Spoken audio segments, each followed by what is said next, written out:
Assalamualaikum warahmatullahi wabarakatuh. Kami dari kelompok 10 akan menjelaskan tentang sistem informasi akuntansi. Langsung saja, pengertian dari sistem informasi akuntansi adalah susunan berbagai formulir catatan, peralatan, termasuk komputer, dan perlengkapannya serta alat komunikasi, tenaga pelaksanaannya, dan laporan yang terkoordinasikan secara erat yang didesain untuk mentransformasikan data keuangan menjadi informasi yang dibutuhkan seorang manajemen. Manajemen pada dasarnya membutuhkan informasi tentang 4 perkara, yaitu yang pertama adalah jumlah pendapatan dan biaya, yang kedua yakni posisi keuangan perusahaan, terus yang ketiga yakni berbagai informasi manajerial lain yang terinci, dan yang keempat adalah informasi lain yang harus disajikan kepada para stakeholder. Kemudian sistem informasi akuntansi juga berperan sebagai, maka dapat disimpulkan bahwa definisi dari sistem informasi akuntansi adalah suatu sistem yang mengumpulkan, mencatat dan memproses data keuangan dan data non keuangan yang terkait dengan transaksi keuangan untuk menghasilkan informasi, yakni untuk mengambil sebuah keputusan. Statistik dengan sumber data dari transaksi yang telah tercatat di buku. Yang keenam adalah pelaksanaan pemeriksaan internal audit yang berkesinambungan dan pemeriksaan eksternal secara periodik terhadap sistem informasi akuntansi. Yang ketujuh, penyakit laporan untuk memenuhi kebutuhan instansi pemerintah. Dari 7 butir di atas merupakan prinsip-prinsip yang harus dipegang dalam penyusunan sistem informasi akuntansi. Semakin besar volume kegiatan yang dilakukan, semakin besar jumlah departemen yang terdapat dalam organisasi perusahaan tersebut dan semakin rumit lingkup penyusunan sistem yang harus dilakukan. Berikut ini akan disajikan penjelasan ringkas dari prinsip-prinsip tersebut di atas. Data historis perusahaan dan kemudian mengikhtisarkan data tersebut menjadi informasi untuk digunakan bagi manajemen perusahaan ataupun bagi pihak luar perusahaan. Pihak luar tersebut antara lain adalah pemegang saham, bank kreditur, instansi pajak ataupun pihak lainnya yang berkepentingan. Oleh sebab itu, idealnya prinsip-prinsip itu disajikan secara kronologis namun mundur. Jadi diawali dengan penyajian laporan dan berakhir pada analisis data transaksi. Akan tetapi agar para pembaca memperoleh gambaran yang sistematis, maka prinsip-prinsip tersebut disajikan secara berurutan maju menurut kronologis sebagai berikut. Yang pertama adalah analisis transaksi bisnis. Yang kedua, pencatatan transaksi ke dalam formulir dan catatan yang tepat. Yang ketiga adalah perencanaan sistem internal cek dalam transaksi. Yang keempat, pencatatan transaksi yang telah terekam di formulir ke dalam buku jurnal dan buku besar. Yang kelima, perencanaan berbagai pernyataan akuntansi dan laporan statistik dengan sumber tentang peran akuntan dalam sistem informasi manajemen. Dalam pekerjaan seorang akuntan tidak dapat lepas dari sistem informasi akuntansi. Dari tingkat operasional sehari-hari yang dilakukan oleh staf akuntansi sampai tingkat manajer atau tingkat yang lebih tinggi lagi.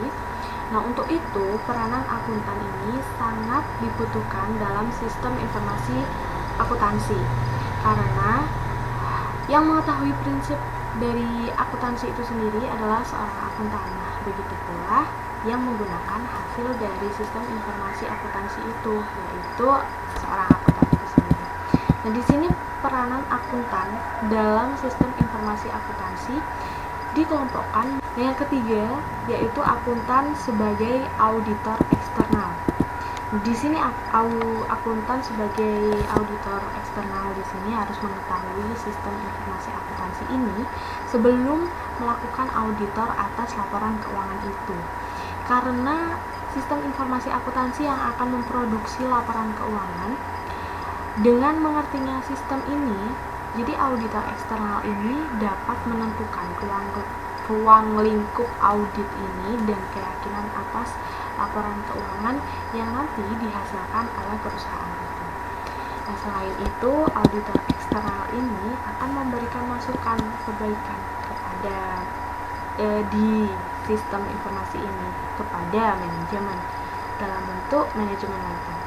Nah, untuk meningkatkan keyakinan dan keandalan dalam laporan keuangan yang dikeluarkan oleh perusahaan. Nah, yang keempat yaitu akuntan sebagai auditor internal atau auditor operasional. Nah, di sini salah satu pendekatan audit operasional ini adalah audit berdasarkan sistem.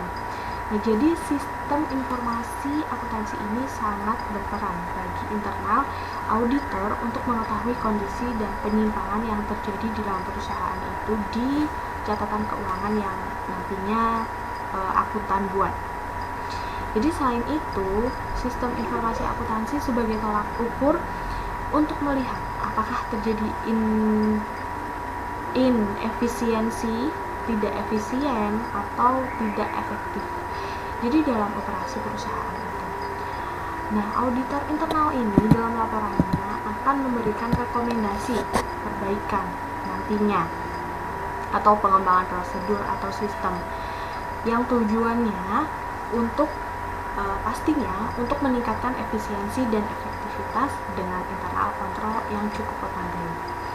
Nah, yang terakhir, yang kelima, yaitu akuntan sebagai auditor fraud. Jadi yang dimaksud fraud untuk mengetahui ada atau tidaknya fraud di perusahaan, pertama yang dipelajari adalah bagaimana sistem informasi ini nantinya berlaku dan diimplementasikan di perusahaan. Nah, untuk itu menentukan dan mendeteksi terjadinya fraud perlu menilai prosedur sebelumnya. Jadi dinilai prosedurnya terlebih dahulu, nanti juga sistemnya yang berlaku. Nah, yang kemudian nanti dicari pembuktiannya dari auditor. Juga memberikan masukan untuk memperbaiki sistem informasi akuntansi ini jika terdeteksi. Di sini saya akan menjelaskan tentang golongan pemakai sistem informasi akuntansi. Golongan pemakai sistem informasi akuntansi terbagi menjadi dua golongan, yaitu pihak internal dan pihak eksternal. Pengguna internal termasuk dalam manajer dan pemilik atau owner, sedangkan pengguna eksternal bisnis termasuk dari investor, kreditor, pemasok, instansi pemerintah, masyarakat, dan pelanggan ataupun karyawan. Terkait pengguna internal dalam sistem informasi akuntansi adalah pemakai informasi akuntansi yang biasanya menggunakan campuran informasi manajemen dan akuntansi keuangan. Secara singkat akan saya jelaskan sebagai berikut. Yang pertama dari manajemen. Manajemen menggunakan sistem informasi akuntansi untuk mengevaluasi dan analisis kinerja dan posisi keuangan organisasi untuk mengambil keputusan penting dan strategi yang tepat untuk meningkatkan kinerja bisnis. Dan di poin kedua ada pemilik ataupun owner. Pemilik menginvestasikan modal untuk memulai dan menjalankan bisnis dengan tujuan utama untuk memperoleh laba. Mereka membutuhkan informasi yang akurat untuk mengetahui apa yang telah mereka terima ataupun apa yang telah dikeluarkan. Dan dari pemakai informasi akuntansi eksternal biasanya hanya menggunakan informasi akuntansi keuangan. Dan kebutuhan mereka atas informasi tersebut itu singkat dan simple. Seperti yang akan saya jelaskan, dari investor, dalam kebanyakan sistem perusahaan, kepemilikan sering terpisah dari manajemen. Biasanya investor menyediakan modal dan manajemen dalam menjalankan bisnis. Maka dari itu, investor memerlukan sistem informasi akuntansi agar mereka dapat menyiapkan kebutuhan dengan efisien. Yang kedua, kreditor atau pemberi pinjaman adalah lembaga ataupun individu keuangan yang biasanya meminjamkan dana dan mendapatkan penghasilan bunga atas pinjaman tersebut. Mereka pemakai informasi akuntansi yang menggunakan laporan-laporan tersebut untuk menilai kinerja, arus keuangan, dan meninjau jaminan yang sesuai sehingga dapat meminjamkan dana ataupun uang yang sesuai dengan kebutuhan dari perusahaan yang terkait.